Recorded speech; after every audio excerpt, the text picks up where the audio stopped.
여러분, 신약 성경엔 말이죠, 은혜란 단어가 한 122번 나옵니다. 그러니까 이 은혜라고 하는 것이 얼마나 중요한 낱말인가 하는 것을 우리가 이해할 수 있게 되죠. 특별히 이 사도 바울은 은혜라고 하는 단어, 헬라말로 카리스, 영어로 grace라고 하는 이 단어를 참 얼마나 많이 사용했는지 모르겠습니다. 근데 이 은혜는 참 우리에게 사무치는 그런 낱말입니다. 우리는 은혜로 구원을 받았습니다. 성경은 우리가 은혜로 또 믿음으로 말미암아, 다시 말해서 이제 그 말씀을 좀 더 정확하게 얘기한다면 우리가 은혜로 구원받는데 믿음을 통해서 은혜를 받았다.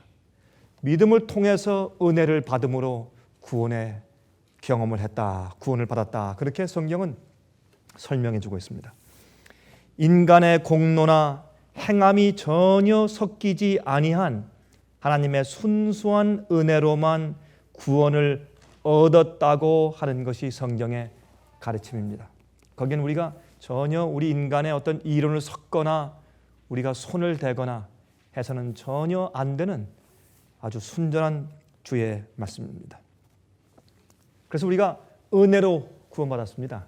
그런데 한 가지 또 우리가 배제할 수 없는 다른 면의 한 각도가 있는데, 그것은 우리가 심판받을 때는 행함으로 받는다는 것입니다. 그건 참 이상하죠.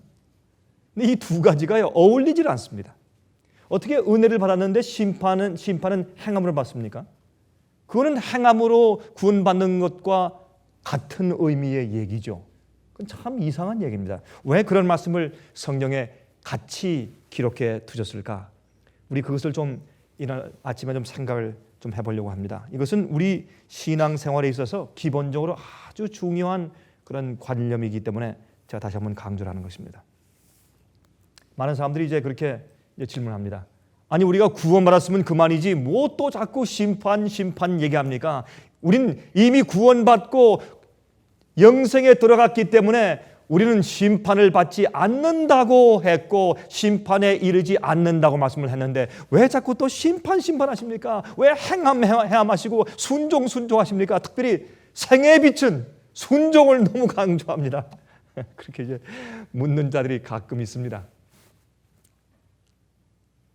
아니, 제가 요즘에 개인적으로 저희 집에 전화한 분들이 꽤 여러분들이 있습니다.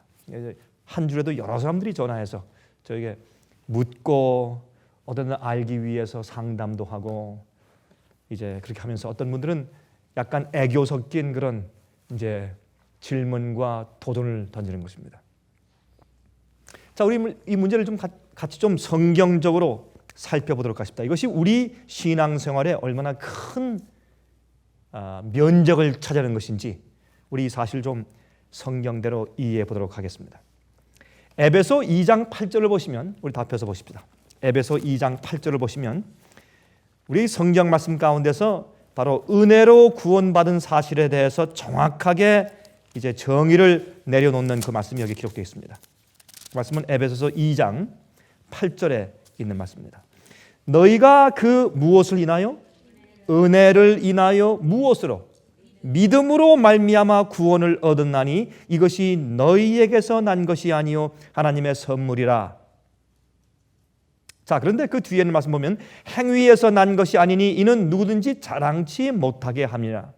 우리는 그의 만드신 바라 그리스도 예수 안에서 선한 일을 위하여 지으심을 받은 자니 이 일은 하나님이 전에 예비하사 우리로 그 가운데서 행하게 하려 하심이니라.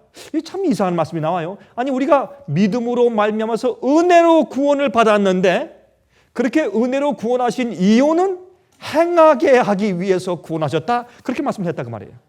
맞습니까? 이 문맥이. 그러니까 이 앞뒤가 서로 상충되고 맞지 않는 것처럼 들립니다. 그러나 많은 사람들이 이 에베소서 2장 8절에 있는 말씀만 읽고 뒤에 있는 말씀을 읽지 않기 때문에 자꾸 사람들이 오해하는 것입니다. 여기에 주님께서 믿음으로 말미암아 은혜로 우리를 구원하신 이유는 우리를 선한 일에 선한 일을 위해서 선한 일을 행하며 살게 하시기 위해서 우리를 구원하셨다 그 말입니다. 그러면 우리가 은혜로 구원받은 것은 틀림없는데 그 다음에 은혜로 구원하신 이유와 목적은 우리가 선한 의로운 생활을 살며 행하게 하시기 위해서 그렇게 하셨다 그 말입니다. 십자가에서 우리를 구속하신 것은 그 죄 가운데 그냥 사는 것이 아니라 다시는 죄 가운데 빠지지 않고 의로운 생활을 살도록 하기 위해서 십자가에서 구속하신 것이죠. 자, 그러므로 은혜는 하나님께서 성령을 통해서 우리 마음 가운데 역사하시는 그 주님의 능력이 은혜입니다.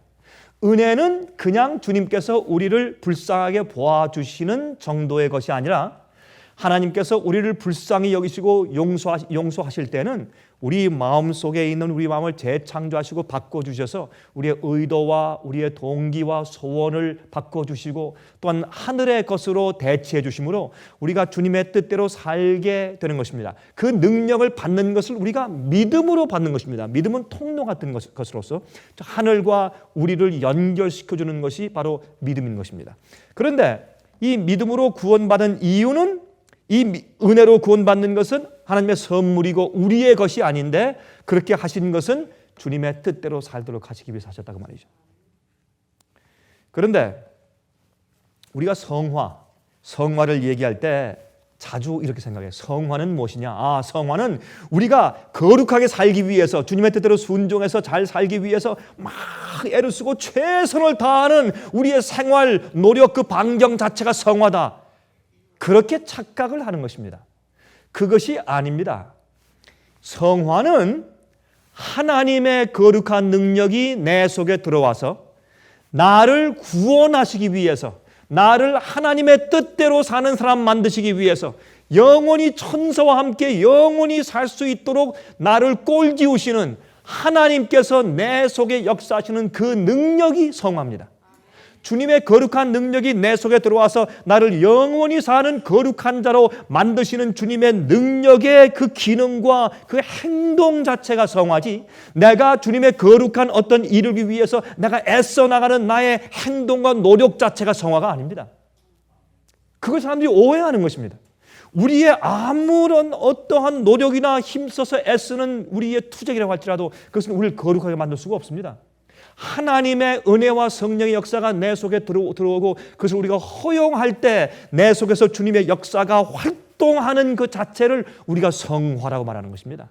그리고 성화의 과정은 계속 성장하는 과정이 있습니까? Yes. 그것은 하나님께서 내 속에서 역사하는 것입니다. 또한 우리가 하나님에 대한 이해와 지식이 성장합니까? Yes. 그것도 하나님께서 내게 가르쳐 주시는 것입니다. 내 생활을 통해서 또한 내 연구를 통해서 주님의 성령의 지식을 통해서 내게 가르쳐 주시는 것입니다. 자, 사도행전 15장 11절을 읽습니다. 제가 지금 성경을 여러 절을 읽기 때문에 제가 그냥 읽어드리겠습니다. 사도행전 15장 11절에 말씀하기를 우리가 저희와 동일하게 주 예수의 은혜로 구원받는 줄을 믿노라 하니라 그랬습니다.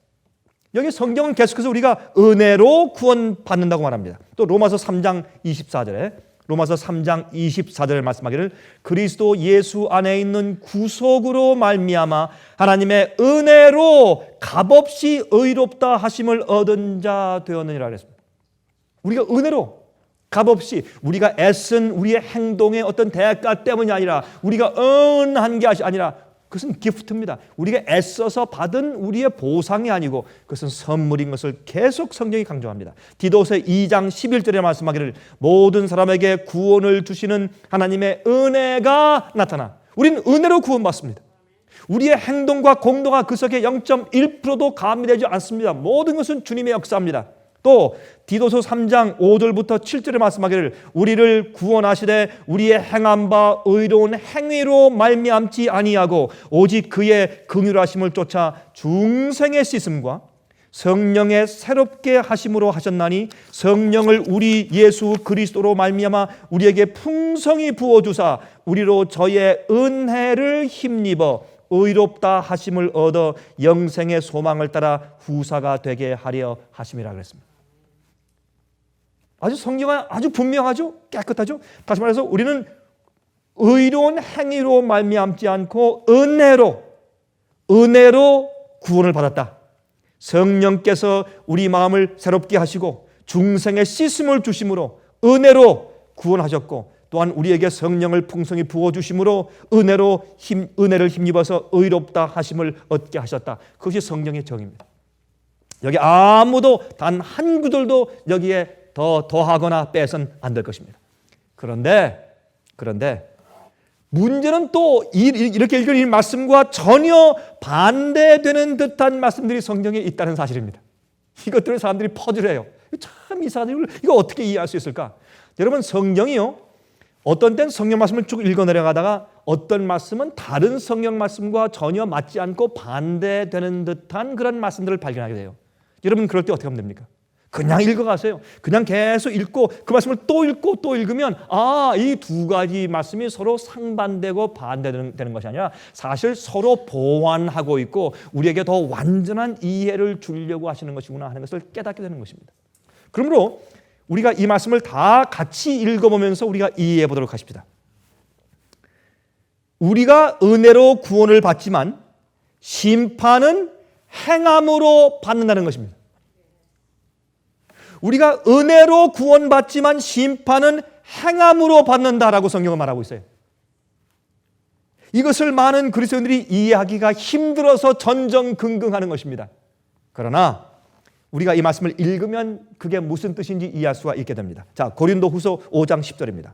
고린도후서 5장 10절에 말씀하기를 이는 우리가 다 반드시 그리스도의 심판대 앞에 드러나 각각 선악간에 그 몸으로 행한 것을 따라 받으려 함이라.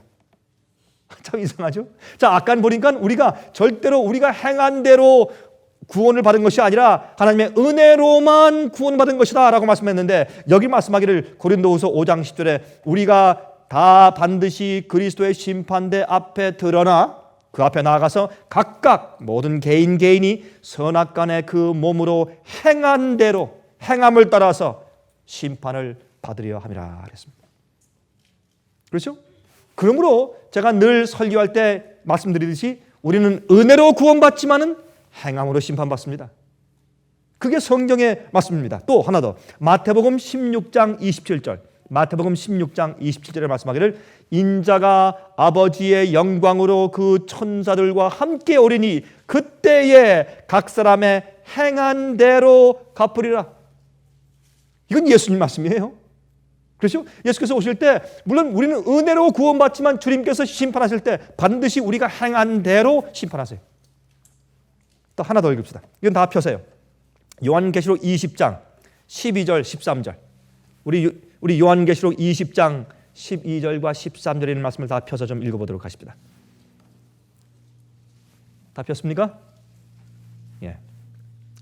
또 내가 보니 죽은 자들이 물온대소하고 그 보좌 앞에 섰는데 책들이 펴 있고 또 다른 책이 펴졌으니 곧 생명책이라.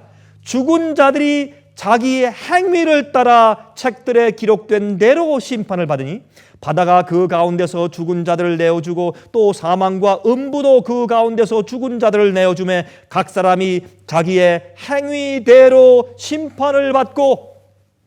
여러분, 할 말 있습니까?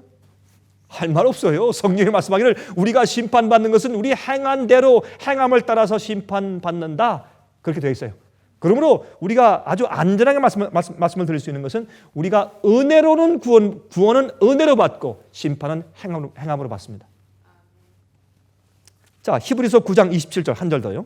한 번 죽는 것은 사람에게 정하신 것이요 그 후에는 심판이 있으리니. 심판이 있으리니. 우리 그 말씀 여기 다루지 않겠지만은 여러분 이제 베드로 전서에도 그 말씀이 있고 또 디모데 전서, 히브리서 그런 말씀들이 이제 여러 군데 있지만은 하나님께서 심판하실 때 어디서 먼저? 하나님의 집에서, 교회에서 먼저 심판을 베푸신다고 분명히 되어 있어요. 에스겔 9장을 보면 하나님께서 심판하실 때 칼을 드실 때 어디에? 성소 아래에 있는 늙은 자들부터, 다시 말해서 목사들이에요. 제일 먼저 배운, 먼저 받은 제사장들로부터 시작해서 심판의 검을 사용하신다고 성경은 말씀하고 있어요. 그러므로 반드시 우리가 행한 대로 심판받습니다. 은혜로 구원받지만은. 이게 무슨 뜻인가?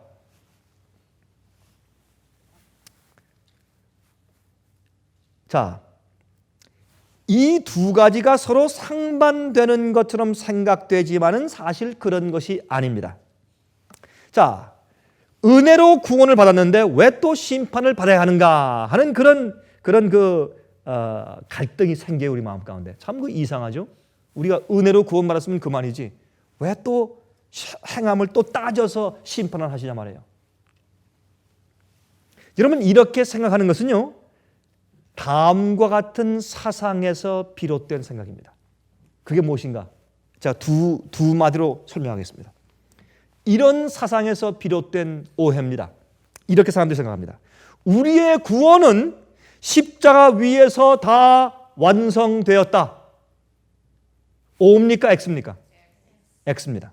또 두 번째, 그걸 조금 더 실제적으로 표현하면 우리의 구원에 대한 모든 것이 십자가 위에서 다 이루어지고 다 끝났으므로 그 은혜를 믿기만 하면 구원에 이르는 것이다 라는 사고방식 때문에 그런 오해가 생기는 것입니다.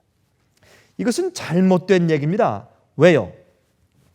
십자가 위에서는 우리의 구원의 모든 보증이, 우리의 구원에 대한 모든 것들이 다 마련되었습니다. 그러나 그것이 우리의 것이 된 것은 아직 아니라 그 말입니다. 다시 말해서 하나님께서 구원을 십자가 위에서 이루어 놓으셨으나 구속의 역사가 끝난 것은 아닙니다. 여러분과 저의 개인적인 우리의 구원의 역사가 거기서 완성되고 끝난 것도 아니고, 또한 지금 이 우주와 이 지구상에 있어서의 구속의 역사와 계획도 끝난 것이 아닙니다. 완성된 것이 아닙니다. 그것은 시작에 불과하다 그 말입니다. 그것을 사람들이 오해했다 그 말입니다. 자, 또 사람들이 흔히 말하는 것은 요한복음 5장 24절에 말씀하기를 내가 진실로 진실로 너희에게 이르노니 내 말을 듣고 또 나 보내신 이를 믿는 자는 영생을 얻었고 심판에 이르지 아니하나니 사망에서 생명으로 옮겼느니라. 이것도 참 이상한 말씀이 나와 있어요. 그렇죠? 이거 보니까 어떻게 해요? 우리가 하나님 아버지의 말씀을 믿고 또 그 보내신 자 예수를 믿는 자는 영생을 얻었고 심판에 이르지 않는다. 사망에서 생명으로 이미 옮겼느니라. 여러분 어떻게 생각하세요? 할 말이 없어요. 또 이거 보니까 어떻게 심판받지 않는다고 되어 있는데 이건 무슨 뜻인가 하면 이런 말씀도 그 뒤에 있는 성경 말씀을 쭉 읽어나가면서 문맥을 보고 다른 성경 말씀과 다 여기서 조금 저기서 조금 여기서 따고 저기서 따서 성경이 성경 자체를 해석하도록 도와줘야 할 것입니다. 여러분 로마서 3장 19절을 보시면 다음과 같이 말씀하세요. 로마서 3장 19절에 우리가 알거니와 무릇 율법이 말하는 바는 율법 아래 있는 자들에게 말하는 것이니 이는 모든 입을 막고 온 세상으로 하나님의 심판 아래 있게 하려 함이니라. 예수님을 믿지 않는 자들은 누구나 다 심판 아래에 있어요. 정죄 아래에 있습니다. 왜? 구원을 이루신 주님의 은혜를 받지 않기 때문에 이미 그는 정죄와 심판 아래에 있다 그 말입니다. 또 로마서 8장 1절과 2절에 말씀하기를 로마서 8장 1절과 2절에 말씀하기를 그러므로 이제 그리스도 예수 안에 있는 자에게는 결코 정죄함이 없나니 이는 그리스도 예수 안에 있는 생명의 성령의 법이 죄와 사망의 법에서 너를 해방하였습니다. 우리가 심판에 들어가지 않고 정죄함을 받지 않는 이유는 예수님 안에 있는 생명의 성령의 법이 내 속에서 역사하는 성령의 역사가 사망과 죄의 법에서 우리를 해방시켰어요. 더 이상 죄의 노예가 아닙니다. 더 이상 습관적인 죄에 빠져 살지 않습니다. 질질 끌려가지 않습니다. 마귀에게 질질 끌려당하지 않습니다. 그래서 그것이 은혜의 역사인데 그러므로 우리가 예수님 안에서 정죄함이 없는 것입니다. 그러므로 우리가 심판받지 않습니다. 우리가 심판과 정죄 아래에 있는 것이 아닙니다. 우리는 은혜 아래에 있습니다. 율법 아래에 있는 것이 아니라 은혜 아래에 있습니다. 내가 이것을 하고 저것을 해야지 내가 구원을 받지 하는 것이 아니라 은혜 아래에 있기 때문에 은혜의 지배 속에 있기 때문에 내 속에서 주님의 뜻을 자연히 이루는 생애가 나오는 것입니다. 내가 그것을 한 다음에 열심히 해서 내가 구원을 얻어가야지가 아니라 그건 율법 아래에 있는 것이에요. 내 속에 이미 성령을 통해서 율법이 기록되어 있는 사람이기 때문에 은혜 아래에 있고 은혜의 역사 속에 있기 때문에 난 심판 아래에 있지 않고 정죄 아래에 있지 않는 것입니다. 법이 나를 정죄치 못합니다. 왜? 내가 법을 지키는 마음과 생활을 살고 있기 때문에. 다시 말해서 내가 정죄에 있지 않습니다. 그러므로 우리의 행함 자체가 내가 은혜 아래 사는지 아닌지를 증명하는 것입니다. 그러므로 하나님께서 어떻게 해요? 정말 그 사람이 정말 은혜로 구원받은 사람인지 아닌지를 주님께서 심판하시기 위해서는 그 사람의 행함을 보아야 합니다. 그 다음에 또 다른 또 이유가 있어요. 저 설명을 드리겠어요. 만일 우리가 말이죠, 우리의 구원이 십자가에서 다 완성된 것이라면 왜 예수님께서 어린 아기로 이 세상에 태어나셨습니까? 이 간단한 얘기 같죠? 아닙니다. 이건 신학적으로 많이 디베이트를 해야 하는 심오한 얘기입니다. 만약에 예수님께서 십자가에서 하루 동안 그냥 다 이뤘다고 돌아가신, 십자가에서 돌아가신 그 하루로 우리 인간들의 구속을 다 완성시키고 끝내셨다면 예수님께서 그러면 어른으로 오셔야죠. 어른으로 오셔서 살짝 오신 다음에 그때 그날 하루만 십자가에 돌아가시면 될 거 아니에요. 근데 왜 어린아이로 태어나서 30년 동안 이 땅에 사시고 또 3년 반 동안 가르치셔서 핍박을 받으시고 반대를 받으시고 시기를 받으시고 질투를 받으신 다음에 나중에 십자가까지 끌려가서 돌아가셨냐 말이에요. 그 예수님의 33년 반 동안의 생애가 필요했었던 이유는 예수님께서 이 땅에 오신 목적이 우리의 대속을 위해서 대신 죽어주시기 위한 것뿐만 아니라 우리 그리스도인들의 생활이 어떠해야 할지에 대해서 모본을 보이시기 위해서 오신 것도 중요한 이유이기 때문에 그렇습니다. 예수님이 이 땅에 오셔서 33년 반 동안 사신 것은 어린아이로 태어나서 사신 것은 성령이 충만해서 사는 사람의 생애가 어떠해야 하며 또한 의를 이루는 생애가 어떠해야 하며 또한 율법을 이루는 의의 삶이 무엇이며 다시 말해서 믿음으로 말미암는 의의 생활이 무엇이며 그 결론이 무엇이며 이렇게 죄된 육신 속에서도 은혜로 말미암아 아버지의 뜻대로 살 수 있는 것이다 라는 것을 보이기 위해서 예수님의 생애가 필요했던 것입니다. 그러나 예수님의 십자가 위에서만 구속이 다 이룬 것이 아니에요. 단 하루 동안 십자가에서 돌아가신 그 사실 하나 자체가 우리의 구속을 다 끝내버렸다면 예수님께서 무엇 때문에 33년 반 동안 길게 사셨습니까? 하늘의 그 중요한 일들 다 버리시고 하늘에 있는 그 하늘에 범죄치 않은 인류들과 천사들을 다 버려두시고 왜 이 땅에서 33년 반 동안 이 세월을 허송세월 하셨냐 말이에요. 그건 이치에 맞지 않는 얘기입니다. 그러므로 우리의 구속 사업이 예수님의 십자가 위에서 그 하루 동안 다 완성되고 끝난 것이 아니라 그 말입니다. 그래서 예수께서 어른으로 오신 것이 아닙니다. 여러분, 예수님의 성장 과정이 전혀 필요 없는 것이 되어버립니다. 그렇게 되면. 그러므로 만일 예수께서 십자가 위에서 달려 돌아가시는 일로만 인류의 구속 사업이 다 이루어질 수 있었다면 어린 아이로 탄생하실 필요가 없으셨을 것이라 그 말입니다. 그래서 그리스도인 삶이 무엇인지를 죄의 본성을 가진 인간이 이런 여러분과 저의 이러한 피부를 가지고 이러한 피를 가지고 이런 성정과 이런 정욕을 가지고 이렇게 죄된 본성을 가지고 태어난 이런 성질을 가지고 태어난 저는요 이것을 기질이라고 부르기를 좋아해요. 영어 가운데 여러 가지 말들이 있습니다. 우리의 personality 그게 뭡니까? 우리 personality를 한국말로 뭐라고 부르면 좋겠어요? 우리의 개성 그렇죠? 개성, 성격, 또 우리의 character, 그 뭡니까? character, 품성, 우리의 given nature, 뭡니까? 타고난 본성.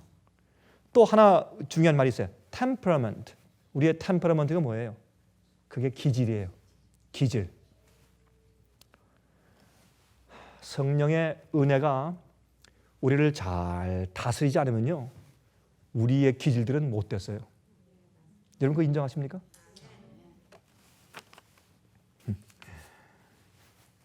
성령의 은혜 가운데 있지 않는 사람은 40일 동안 금식을 해도 그 기질이 못 됐어요. 제가요 40일 동안 금식했다는 사람 만난 적이 있어요. 40일 동안 금식했대요. 참 40일 동안 금식하고서 조금씩 지금 보식을 하는 중에 있대요. 제가 보니까 정말 뺨이 쏙 들어가고 빼짝 말랐어요. 40일 동안 금식했으니 얼마나 빼짝 말랐겠어요. 야, 참 제가 그랬어요. 속으로 야 대단하다. 나보다 훨씬 훌륭하다. 저는 3일만 금식해도 죽겠는데 다리가 우르르 떨리고 40일을 금식했으니 얼마나 훌륭한 사람이에요. 그것도 믿음으로. 믿음으로. 야 기질. 네, 그렇습니다. 기질. 그래서 제가 그분과 만나서 대화를 하는데 조금 대화하다가요. 그분이 성경적으로 좀 잘못 아는 부분이 있어서 제가 지적을 했습니다. 아, 그거 집사님과 아닙니다. 성경이 이렇게 말씀합니다. 근데 팍 돌아서는데 야, 그 기질이 무섭대요. 그래서 제가 속으로 그랬어요. 말은 참아 못했죠. 말을 하면 얼마나 기분 나빠겠어요. 근데 말은 못했지만 속으로 40일 금식도 기질은 없앨 수 없구나. 40일 금식한 사람은 먹을 음식이 문제가 정말 된다면 40일 금식했으면 기질이 바뀌어야죠. 우리의 타고난 기질을 주님께서 컨트롤하시는 일은 성령의 은혜예요. 그게 성령의 은혜예요. 우리가 타고난 죄의 본성을 잘 섭렵해서 그것을 컨트롤해서 그 충동이 나를 지배하지 않게 하시는 것이 성령의 은혜예요. 그래서 우리가 은혜로 구원받는 것이에요. 은혜로. 은혜는 주님께서 그 죄인이 불쌍하니 그래 내가 널 감싸줘서 하늘 데려갈게 그것만이 아니고 여러분 우리를 구원하시되 나를 죄의 힘에서 구원해 하시지 않는데 그게 무슨 놈의 은혜예요. 난 그런 은혜 싫어요. 내 속에 맨날 죄에 쓰러져 지고 맨날 죄의 정욕을 가지고 맨날 끌려가고 남들 보는 앞에서는 경건하지만 그러나 혼자 있을 땐 맨날 죄만 짓고 사는 그런 생활이 얼마나 괴로워요.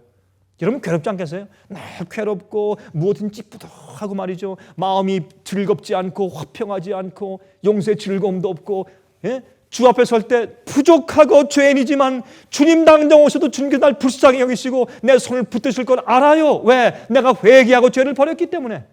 내가 부족하지만은 그런 구원의 소망과 확신이 없는 죄에 질질 끌려가는 생활을 산다면 난 그런 의뢰 싫어요. 난 그런 하나님이 싫습니다. 저는 나를 내 죄에서 죄의 능력과 힘에서 죄의 사슬에서 해방시켜서 저를 건져 올리는 은혜를 베푸는 하나님을 저는 믿습니다. 그러므로 여러분 우리의 모든 우리가 타고나든지 배양했든지 우리의 모든 나쁜 악에 기울어진 모든 경향들로부터 이기고 승리할 수 있도록 건져주시는 은혜로 우리가 구원받는 것입니다. 그리고 또 한 가지 죄의 본성을 가진 인간이 어떻게 성령님과 협력하여 사탄의 힘을 죄의 힘을 이길 수 있는지를 보여주시기 위한 목적이 예수께서 이 땅에 사신 33년 반 동안의 생애고 또한 3년 반 동안에 주님께서 의로운 생활 사시고 의를 가르쳤을 때 핍박받으시면서 주님께서 우리에게 분명히 보여주신 것은 무엇이냐면 진리를 위해서 경건하게 사는 자들이 받는 핍박에 대해서 몸소 주님께서 모범으로 보여주신 것이라 그 말입니다. 또한 예수님께서 십자가에서 돌아가신 그 사실 하나만으로 우리의 구속과 구원을 다 완성시키고 끝내놓으셨다라고 말한다면 그렇다면 예수님께서 지금 하늘 성소에서 우리를 위해서 중보하시고 기도하시는 중보 사업의 중요성을 무시하는 얘기입니다. 여러분 예수님의 십자가에 돌아가신 죽음과 하늘에서 하시는 주님의 중보 사업이 있는데 하늘에서 하시는 중보 사업은 예수님의 십자가에 죽으심 못지 않게 중요한 것입니다. 여러분 우리가 예수님의 십자가에 돌아가심을 믿고 은혜 가운데 구원 얻었을 때인데 주님의 중보의 역사는 계속 우리 마음속에 계속 가르쳐 주시고 성령을 보내주시고 승리케 하시고 용서를 구할 때 우리에게 용서하시고 또한 피로 우리 양심을 씻어주시는 모든 역사 또한 마귀의 유혹을 이길 수 있게 계속 천사를 보내주시고 성령으로 마음을 도와주시는 그런 모든 중보의 역사를 우리가 무시하는 얘기가 된다고 말입니다. 우리가 십자가에서 모든 것이 끝났다고 하면 히브리 7장 24절과 25절을 말씀하기를 예수는 영원히 계심으로 그 제사 직분도 갈리지 아니하나니 그러므로 자기를 힘입어 하나님께 나아가는 자들을 온전히 구원하실 수 있으니 이는 그가 항상 살아서 저희를 위하여 간구하심이니라. 이렇게 해서 예수님께서 돌아가신 십자가의 보혈에 대해서 강조했지만 또 살아서 우리를 위해서 중보하시고 간구하시는 것도 성경은 똑같이 강조하는 것을 볼 수 있습니다. 자, 로마서 8장 34절에 말씀하기를 누가 정죄하리요 죽으실 뿐 아니라 다시 살아나신 이는 그리스도 예수니 그는 하나님 우편에 계신 자요 우리를 위하여 간구하시는 자니라 그랬어요. 예수님의 중보 사업은 예수님의 십자가의 죽으심 못지않게 중요한 부분인 것을 우리가 알아야 할 것입니다. 다시 말해서 십자가의 벌을 믿고 용서받은 자가 계속해서 죄에 빠지지 않고 계속해서 하늘까지 갈 수 있게 우리를 인도하시고 보호하시고 능력을 베푸시는 그 일을 하시는 자체가 예수님의 중보 사업인데, 중보 사업은 십자가에서 구원의 모든 필요한 것을 다 보장하시고 필요한 것을 마련해 놓으신 다음에 하늘에 올라가서 그것을 각 개인들에게 다 적용시키고 필요한 자에게 주시면서 능력을 베푸신 일을 하시기 때문에 사실은 십자가 자체는 구속의 이제 반이고, 그 이후에 주님께서 하늘에서 역사하시는 중보 사업이 또 있는 것을 우리가 이해해야 될 것이라고 말입니다. 자, 그러면 우리 이 질문을 또 해야 합니다. 그러면 은혜로 구원을 받은 우리가 왜 우리의 행함대로 심판을 받아야 합니까? 그 이유는 이렇습니다. 제가 이걸 한마디로 이제 답변을 드리면, 왜냐하면 그 외에는 다른 방법이 없기 때문에 그렇습니다. 심판은 행함을 보면서 심판해야지 어떻게 다른 방법이 없어요. 그런데 구원을 하신 사실을 하나님께서 심판해서 보여주셔야 할 텐데, 그래서 성경은 기록책들이 있다고 성경은 말씀하고 있습니다. 왜 기록을 합니까? 심판이 있으니까 기록하죠. 심판이 없으면 기록할 필요가 없지 않습니까? 그러므로 행함을 통해서 말고 다른 방법이 없기 때문에 우리는 행함으로 심판을 받습니다. 그게 무슨 말인가? 하나님께서 우리들의 마음을 읽으실 수가 없기 때문에 우리들의 행함을 보시고 심판하실 수밖에 없으시단 말입니까? 아니죠. 주님은 다 아시죠. 예수님께서 심판하실 필요가 없습니다. 모든 걸 다 아시니까. 또 기록이 필요 없죠. 주님께는 기록이 필요 없으면 다 아시니까. 그런데 왜 주님께서 기록책을 만드시고 기록하라고 하시고 왜 주님께서 심판하시느냐 말이에요. 주님께서는 다 아시는데 주님은 심판이 필요 없어요. 다 우리 동기 다 아시고 다 아시는데, 처음부터 끝까지 아시는 분인데, 주님께서는 그죠? 누구는 구원이고 누구는 멸망이고 하시면 그 말이지, 누가 감히 주 앞에 항의하겠어요. 다 아시는데. 근데 왜 심판이라는 과정 자체가 있느냐 말입니다. 만약에 한 심판자가 말이죠. 심판자가 옛날에 미국의 말이죠. 미국의 재판정은 서킷 코트였어요. 여러분 지금도 보시면은 이렇게 이제 이 자동차 티켓 받아가지고 이제 법정에 가면 그 법정 앞에 뭐라고 써 있어요? 서킷 코트라죠. 서킷이 뭐예요? 서킷은 뭐냐면 이렇게 빙빙 이게 회전해서 돌아간다는 뜻이에요. 서킷. 그렇죠? 그러면 이게 무슨 뜻이냐면, 옛날에는 판사들 숫자가 많지 않았습니다. 그래서 판사 한 사람이 오늘은 이 도시에서 심판하고 내일은 저 도시, 그다음에 저 도시, 그다음에 계속 돌아가요. 그래서 이 도시에 그 판사가 심판하려면 한 달에 한 번씩밖에 못 와요. 그것이 서킷 코트예요. 그러면 한 달 동안 어떻게 해요? 잡혀 있는 죄수가 한 달 동안 애꿎게 기다려야 돼요. 근데 기다렸는데 한 100명이 쭉 기다리고 있는데, 이제 판사가 와서 서킷 코트에 서킷 저지가 와가지고 탁 보고서 이렇게 이제 본 다음에 얼굴만 보고 난 다 알아. 심판할 필요 없어. 변호사, 검사 필요 없어. 다 나와. 그래서 너 1년, 두 번째, 넌 석방 가. 넌 만불, 넌 2년, 너는 사형, 이렇게 쭉 해서 금방 한 몇 분 동안 끝난 다음에 말 타고 갔다 가십시다. 어떻게 되겠어요? 아마 그 도시에서 폭동 난리가 일어나서 굉장할 거예요. 이렇게 불공평할 수가 있는가? 이럴 수 없다. 아니 판사가 어떻게 아느냐? 아니 논고도 안 해보고 검사 말도 안 들어보고 변호사 말도 안 들어보고 이럴 수가 있느냐? 난리가 날 거예요. 이 땅도 그런데 하물며 하늘의 심판은 어떠하겠습니까? 그 사람이 영원히 죽느냐 아니면 영원히 사느냐는 엄청난 결과인데, 그것을 주님께서 쓱싹하시겠습니까?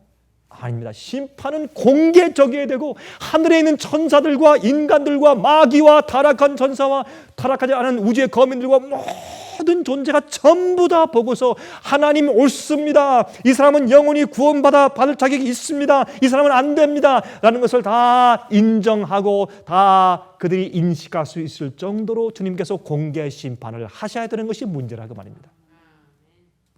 그래서 예수님께서 한 사람을 구원하시고 한 사람을 멸망시키기 전에 온 우주 앞에 주님께서 책을 펴시는 겁니다. 책을 펴시는 거예요. 내 심판과 내 결정이 정말 올바른 것인지 아닌지를 드러내기 위해서 주님께서 책을 펴시는 것입니다.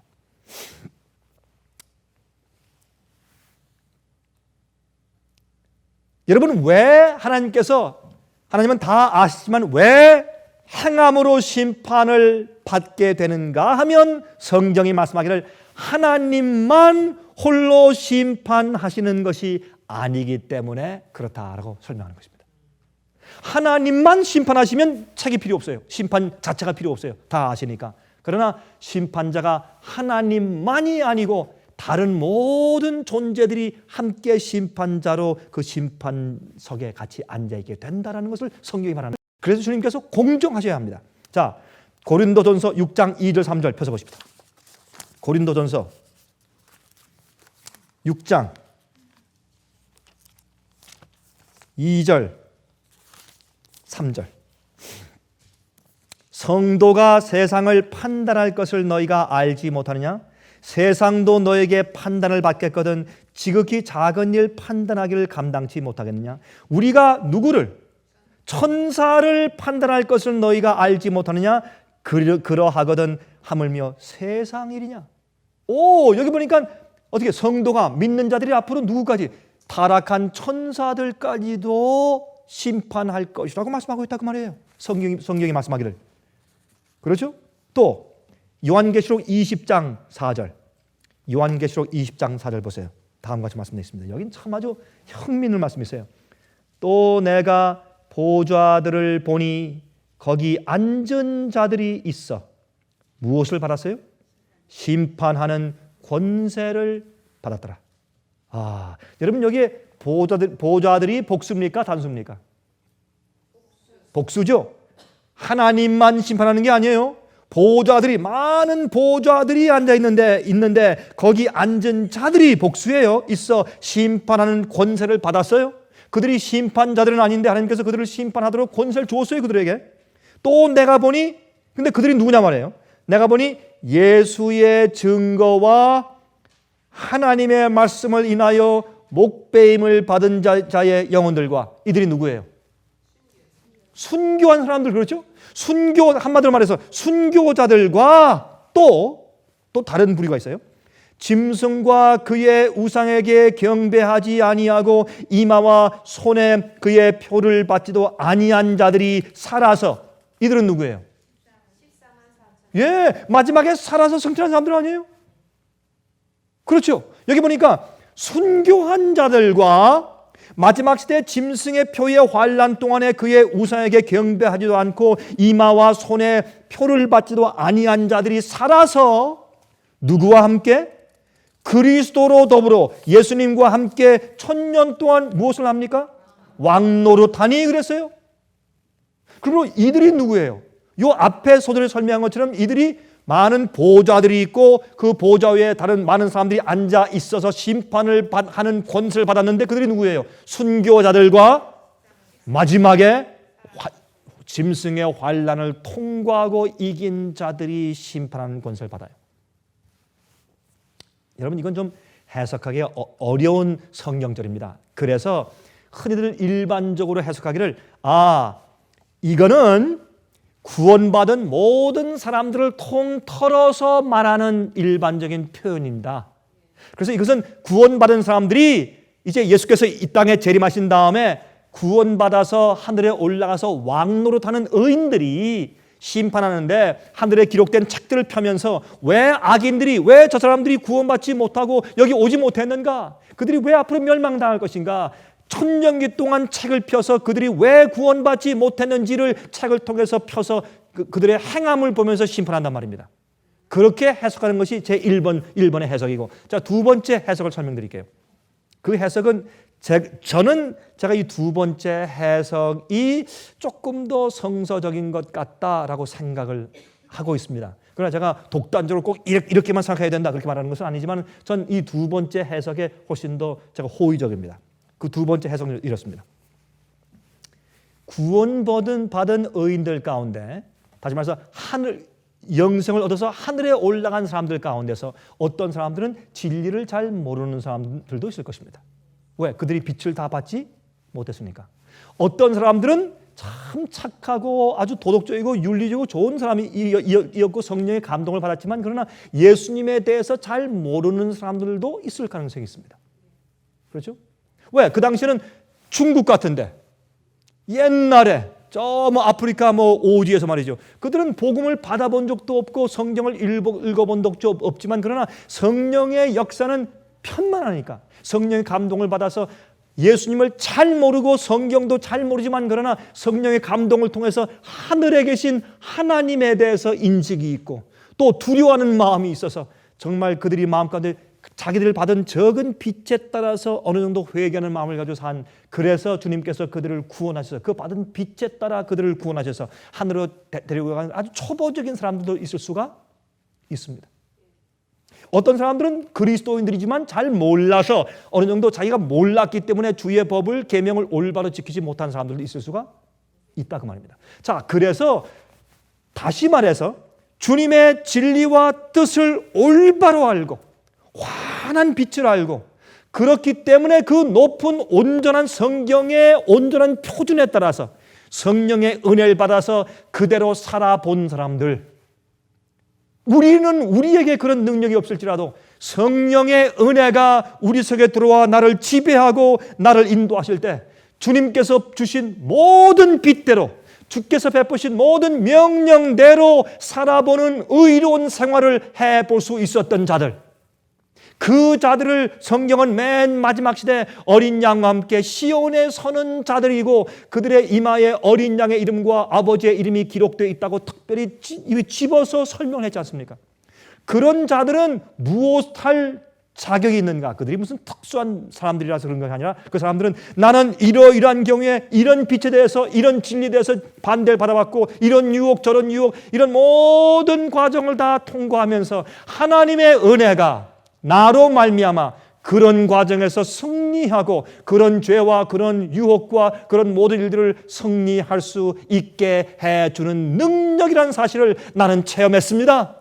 그러므로 이 사람은 이 문제에 대해서 핑계할 수가 없습니다 라고 말할 수 있는 증인들이기 때문에 그들이 무엇을 합니까? 심판하는 것입니다. 왜요? 그들이 모든 빛을 알고 모든 의의 경험들을 경험한 다음에 하나님의 은혜로 이 세상에 있는 어떤 모든 시련과 어려움도 주님의 능력으로 승리할 수 있다는 것을 경험한 자들이기 때문에 그래서 성경은 말하기를 예수의 증거와 예수의 말씀으로 목배임을 받아 죽은 영혼들, 목숨을 바쳐서 순교당하기까지 주의 의와 주의 진리를 높이 든 그런 경험이 있는 주의 종들과 마지막 시대 이 세상 역사 가운데 개국 이래로 한 번도 없었던 엄청난 가장 큰 시련인 가장 큰 환난인 야곱의 환난과 특히 그 전에 있을 이 짐승의 표의 대환난을 통과하면서 그들이 승리해본 경험이 있는 자들이 이제 주님 옆에서 그들이 증인으로 심판대 앞에 서서 심판하는 권세를 받는 것입니다. 자, 인간들은 말이죠, 다른 사람의 마음을 읽지 못합니다. 그래서 책에 기록된 행위대로밖에 심판할 수밖에 없습니다. 우리 겉에 나타난 성품은, 우리 몸으로 나타난 성품은 제일 좋은 판단 기준입니다. 사람이요, 마음이 착잡하잖아요. 그럼 은혜가 있어요, 없어요? 은혜가 없어요. 여러분, 남들한테 은혜와 감화를 주는 그런 미소와 그런 밝은 그런 얼굴을 지울 수가 없어요. 마음이 착착하면 우리의 이 얼굴과 이마는요 참 신비한 거예요. 우리 얼굴의 가죽 여러분, 아니 노인이라고 해서 무슨 평화가 없습니까? 있죠. 아무리 쭈글쭈글하고 늙어서 뭐 주름이 많이 잡혔다고 할지라도 그러나 그 마음 가운데 있는 구원의 즐거움과 하나님이 함께 하시기 때문에 계시는 그 평안이 얼굴에 나타납니까? 나타나죠. 얼굴에 나타나요. 어떤 사람들은 착잡하게 되면 가만히 보면 뭔가 좀 그래요. 그렇죠? 어둡고 무겁고, 예? 벌써 얼굴만 봐도 어떻게 하면 좋나 이런 생각이 들어요. 어떤 사람 얼굴만 봐도 참 벌써 마음이 그냥 탁 낙심이 돼요. 어떤 사람은 얼굴만 봐도 용기가 생기고, 또 그 사람은 분명히 십자가를 지고 굉장히 어려운 걸 알아요. 알지만 그 속에 무엇이 있어요? 극한 평화가 있어요.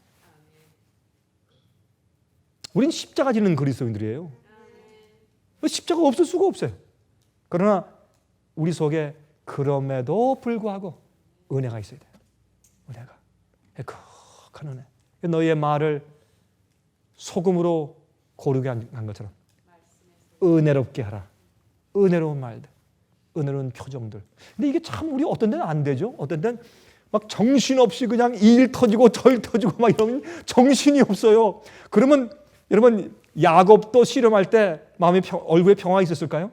굉장했을 거예요. 코너에 그냥 그럴 때가 있어요. 우리 그거 인정하지 않는 건 아닙니다. 그러나 우리가 사는 생애 가운데 대부분이 그리스도의 은혜의 평화가 우리의 얼굴 속에 있어야 돼요.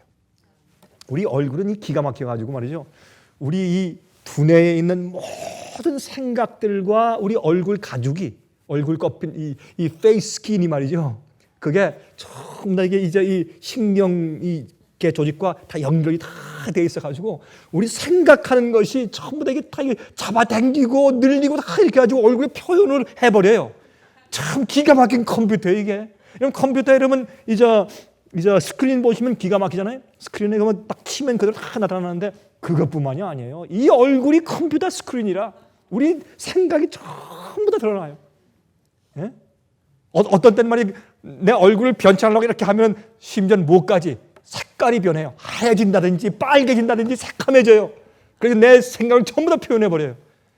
야, 참 우리 숨길 수가 없어요. 그래서 우리 속사람, 내 속에 있는 나의 품성과 나의 생각을 드러내 보여줄 수 있는 가장 좋은 판단 기준이 뭐냐면 행함이에요. 그래서 우리가 행함으로 심판받는 것이에요. 그래서 야고보서 2장 17절부터 24절에 말씀하기를 이와 같이 행함이 없는 믿음은 그 자체가 죽은 것이라. 혹이 가로되 너는 믿음이 있고 나는 행함이 있으니 행함이 없는 내 믿음을 내게 보이라. 나는 행함으로 내 믿음을 내게 보이리라. 내가 하나님은 한 분이신 줄로 믿느냐? 잘하는도다. 귀신들도 믿고 떠느니라. 이것은 마귀의 믿음도 있다고 말이죠.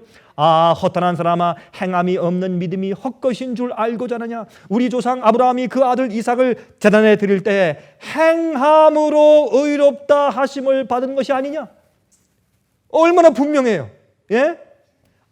내가 보거니와 믿음이 그의 행함과 함께 일하고 행함으로 믿음이 온전케 되었느니라. 이에 경에 이른 바 아브라함이 하나님을 믿으니 이것을 의로 여기셨다는 말씀이 응하였고 그는 하나님의 벗이라 칭함을 받았나니 이로 보건대 사람이 행함으로 의롭다 하심을 받고 믿음으로만 아니니라. 믿음으로 말미암는 의에 반드시 행함의 표현이 있어야 된다. 행함의 표현이 없는 자는 믿음이 있는 것이 아니다. 내 믿음을 내게 보이라. 나는 내 행함으로 내 믿음을 보일 것이라. 정확하게 설명해 놓으셨다 그 말입니다. 자, 이제 로마서 3장 25절 26절 보세요. 로마서 3장 25절 26절 제가 읽습니다. 이 예수를 하나님이 그의 피로 인하여 믿음으로 말미암는 화목제물로 세우셨으니 이는 하나님께서 길이 참으시는 중에 전에 지은 죄를 간과하심으로 자기의 의로우심을 나타내려 하심이니 곧 이때에 자기의 의로우심을 나타내사 자기도 의로우시며 또한 예수 믿는 자를 의롭다 하려 하심이니라. 여러분 다 보십시다. 예수님께서 우리를 의롭다고 하실 때 이게 무슨 말이에요? 우리를 의롭다고 하심으로 하나님이 의로워지셔야 돼요. 그렇죠? 온 우주가 책을 펴서 볼 때 하나님 이 사람에 대한 하나님의 심판과 결정이 옳았습니다 라고 돼야 주님께서 우리를 의롭다고 구원하실 때 하나님이 의로워지시죠. 그래서 우리를 의롭게 하시는 데는 하나님의 의로우신 심판이 또 거기 달려있는 것입니다. 그래서 주님께서 어떻게 해요? 다른 사람들에게 자, 심판하는 권세를 주면서 너희들이 심판해 봐라 라고 하시는데 그것은 행함으로 심판을 받을 수밖에 없는 것입니다. 로마서 8장 4절. 로마서 8장 4절. 육신을 쫓지 않고 그 영을 쫓아 행하는 우리에게 우리의 육신의 정욕대로 우리가 하고 싶은 대로 쫓아 사는 것이 아니라 성령을 쫓아 행하는 우리에게 율법의 요구를 이루어지게 하려 하심이니라. 여러분 이것을 영어 성경에는 말이죠. 특별히 킹 제임스 버전의 영어 성경에는 The righteousness of the law might be fulfilled. 율법의 의가 이루어지게 하려 하심이라. 그런 뜻이에요. 무슨 말입니까? 우리가 성령을 쫓아 행하면 율법의 의가 있어요. 율법의 의가 뭐예요, 여러분? 율법의 의가 뭐예요? 예? 율법의 요구 그러면 이해 안 했는데 율법의 의가 뭐예요? 예, 율법의 의는 하나님의 성품이에요. 율법의 의는 율법대로 사는 성품이에요. 율법의 요구는 순종이니까. 그렇죠? 십계명은 하나님이 어떠한 분인가를 보여주는 것이에요. 예수님이 어떠한 분인가라는 그분이 어떠한 분이고 어떻게 사시는 분이고 그분의 기질이 어떠한 분이고 그분의 품성이 어떤가 하는 것을 보여주는 사본이 십계명이에요. 그러므로 율법의 의를 이루는다. 하나님께서 베푸신 십계명을 따라 사는 의가 내 속에 이루어지는 것이에요. 무엇으로? 성령을 쫓아 살면 성령의 은혜로 내 속에서 그렇게 하도록 나를 이끄시는 것이에요. 그러므로 우리가 은혜로 구원받지만은 행함으로 심판받습니다. 그건 아주 공정한 이야기입니다. 우리가 정말 은혜로 지배받아 믿음으로 구원받은 사람인지 아닌지를 나타내는 것은 우리의 행동 반경이기 때문에 그러합니다. 한 번은 밥이라는 한 사람이요, 주택지 지역을 차를 운전하고 가고 있었습니다. 주택지입니다. 그곳의 스피드 리밋이 35마일입니다. 35 miles per hour. 그렇죠? 그런데 그는 습관적으로 사람들이 여기 없어. 또 차도 별로 없는데 뭐 하고 습관적으로 항상 55마일 내지 70마일로 그 길을 항상 달려왔습니다. 습관적으로. 별 문제가 없으니까. 또 시간이 없고 바쁘다는 핑계로 항상 그 35마일 스피드 리밋 지역인 그 주택지를 항상 55마일 이상 70마일 정도로 항상 달려왔습니다. 그런데 하루는 자기가 바쁘게 지금 또 차를 몰고서 지금 막 달리고 있는데 뒤에서 반짝 우리가 좀 그런 일 당하면 좀 기분이 안 좋은, 그렇죠? 반짝반짝해서 차를 세웠습니다. 뒤에 경찰차가 와서 섰습니다. 경찰이 나오더니 여러분 그 딱지를 떼기 위해서 여러분 그냥 워닝만 주려면 그냥 경고만 하려면 대개 그냥 빈손으로 오죠. 근데 딱지를 떼려면 뭘 들고 옵니까? 딱지를 이렇게 티켓을 가진 이런 패들 있죠. 그걸 들고 오죠. 그걸 딱 들고 모자를 딱 쓰고서 다 걸어옵니다. 아이고 이제 걸렸구나. 또 한 150불 날라갔다 또 기분 나빠서 이제 이 밥에 앉아 있었습니다. 와서 이제 창문을 여니까 경찰이 와서 인사하면서 제가 면허증을 좀 볼 수 있겠습니까? 이 보니까 바로 지난 주일에 같이 예배드린 자기 교회 교인이에요. 경찰이. 참 잘됐다. 얼마나 잘 됐어요. 이제 금방 봐주면 되니까. 교인 아니에요? 오, 스티브, how are you? 그 얘기하면서 이제 그 딱지 떼는 얘기는 잊어버리고 둘이 이제 대화가 시작됐어요. 그러면서 이 밥이 말했습니다. 스티브, 잘 만났다. 지금 우리 집사람이 지금 집에서 오늘 아주 맛있는 통닭을 한 마리 지금 잘 좀 구워놓는다고 했는데 우리 집에 와 같이 식사 좀 하자. 나 혼자 먹기에 좀 적절했는데 잘 됐다. 우리 집에 와서 식사 좀 하자. 그런 얘기를 이제 이렇게 했습니다.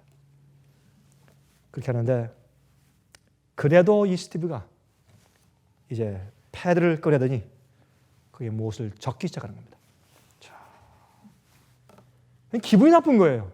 아니 같은 교인인데 그 한 번 봐주면 되지 뭐 또 꼬장꼬장 해가지고 무슨 또 딱지를 끌려고 하는가 말이지. 안면 바꾸고. 야, 이거 참 무슨 뭐 이렇게 좋은 대화였더니 알고 보니까 이 사람 마음이 시커멓네. 참 금방 친구도 표현하고 이게 안면 금방 바꿔버리고 이런 사람이 다 있나. 기분이 나빠지고 금방 얼굴 상했어요 이제. 이제 이따가 그걸 쭉 찢어서 잘 접은 다음에 이렇게 주었습니다. 그때 보지도 않고 그걸 싹 잡아챘어요. 그리고 이제 Have a good day. 좀 좋은 하루를 보내세요. 봐. 그리고 가니까 대꾸도 안 했어요. 대꾸도 안 하고 그냥 아주 눈을 흘기면서 그냥 있었습니다. 그리고 이제 보니까 그 뒤에 그 스티브가 경찰이 차를 타고서 이제 가는 겁니다. 그래서 이 밥이 자기가 이제 티켓을 이렇게 펴서 도대체 벌금을 얼마나 매겼는지 그거나 좀 알아보려고 몇 마일 가는 걸로 매겼는지 그걸 좀 알아보려고 펴서 봤더니 그건 티켓이 아니고 편지였습니다. 그 편지를 읽었더니 그 스티브란 그 친구 경찰이 이러한 편지를 썼습니다. 제가 읽어볼게요.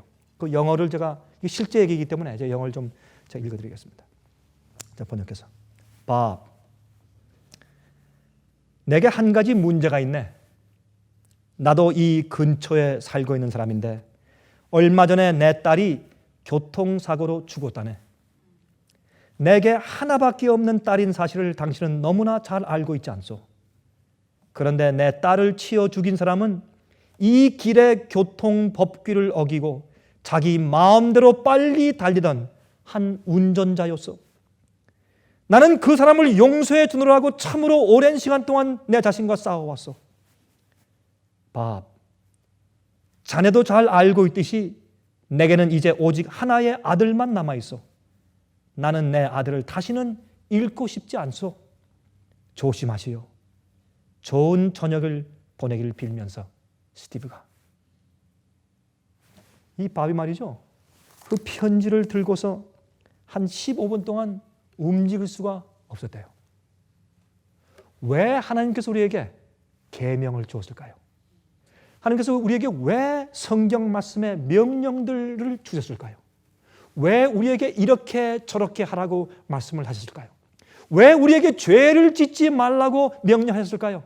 그것은 나와 내 가족과 내 이웃과 우주를 파괴시키는 것이기 때문에 그런 죄를 짓는 방종을 하지 말라고 하신 겁니다. 그것은 우리를 죽이는 것이기 때문에.